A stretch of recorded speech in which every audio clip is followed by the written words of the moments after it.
Oi pessoal, meu nome é Roberto, eu sou professor de arte, pintor, escritor e faço postagens regulares no Facebook, no Instagram e no YouTube. Os gregos do período clássico influenciaram a cultura ocidental por considerarem que a realidade podia ser apreendida a partir de dados controlados pelos sentidos do observador e que a capacidade de raciocínio era sintonizada com os sentidos. O mundo passou a ser compreendido em termos de lógica, uma lógica baseada em causa e efeito. O objeto passou a ser considerado como pertencente ao espaço, onde ele é definido e medido, separado do observador. Ao contrário, por exemplo, do que acontecia nas crenças de sociedades tribais, segundo as quais há interligações espirituais entre as pessoas, os animais, os vegetais e até mesmo objetos. O conceito herdado da Grécia clássica que os separa se tornou tão dominante que no século XIX o cientificismo herdado da Grécia clássica dominava o pensamento europeu na arte erudita. Ou seja, a ideia da experiência humana como resultado dos 5 sentidos dominava a arte, fazendo-a parecer realística. Estudos ópticos foram realizados naquela época por Michel Chevreul. Neles, Chevreul demonstrava como, na nossa percepção, uma cor interagia com outra quando as duas eram colocadas lado a lado. Assim, por exemplo, Chevreul percebeu que o vermelho ao lado do violeta fazia o violeta parecer mais azulado. Uma paisagem com diferentes iluminações, por exemplo, em diferentes horas do dia, mudava de aspecto e de colorido também. Ou seja, Chevreul descobriu e analisou mudanças perceptuais. Por exemplo, a cor resulta de como ondas eletromagnéticas de luz são absorvidas e refletidas por um objeto, o que pode variar segundo a luz do meio ambiente, como Chevreul constatou.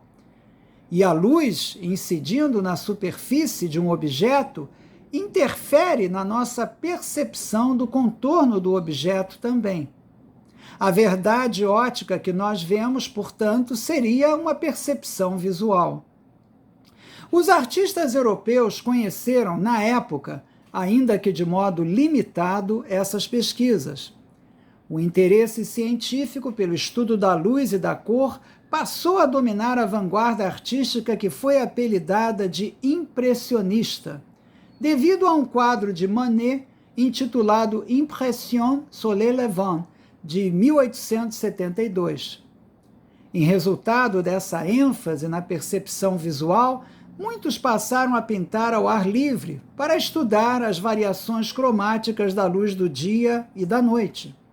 Os impressionistas passaram a usar mais as cores claras que refletem a luz e a buscar uma mistura óptica nos olhos do observador. Em resultado disso, eles colocavam uma pincelada próxima à outra e faziam até justaposições de pinceladas. O resultado é que, se o observador se aproxima muito de um quadro impressionista, o que ele vai ver são manchas de cores e nada mais. Se ele se afasta, ocorre a mistura óptica. Ou seja, a nossa percepção não isola cada cor que está junto de outra, mas faz que uma cor interfira na outra, gerando nuances. O espaço da pintura impressionista era preenchido apenas por vibrações luminosas, um conglomerado de partículas coloridas. Enquanto o cientista estudou as qualidades da luz, o impressionista tentou expressar suas qualidades poéticas. Sob o pretexto da verdade óptica, os impressionistas criaram uma massa amorfa de pinceladas. A forma se tornou fragmentada e o volume foi destruído pela luz. O panorama racional da Grécia clássica havia feito até então a cultura ocidental artística se basear em formas.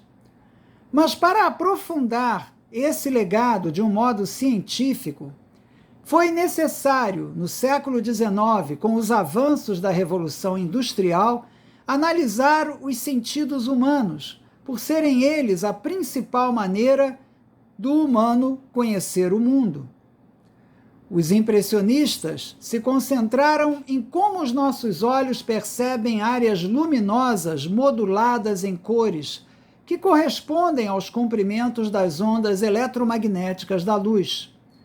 O conceito do universo estar composto do mundo da matéria e do mundo da energia foi assim antecipado pelos impressionistas, porque a arte, com a sua sensibilidade, é sempre pioneira em registrar mudanças no pensamento.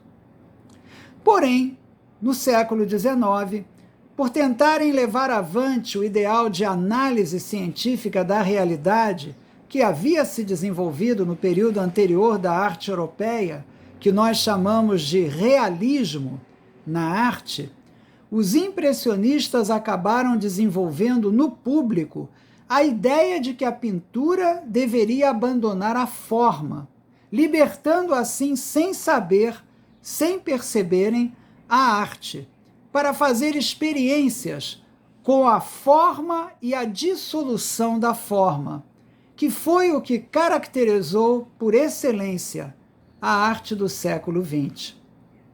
Bom, eu espero que tenham gostado. O link para os livros de arte que eu publiquei está na descrição desse vídeo abaixo. Muito obrigado pela atenção, muita paz para vocês e até a próxima.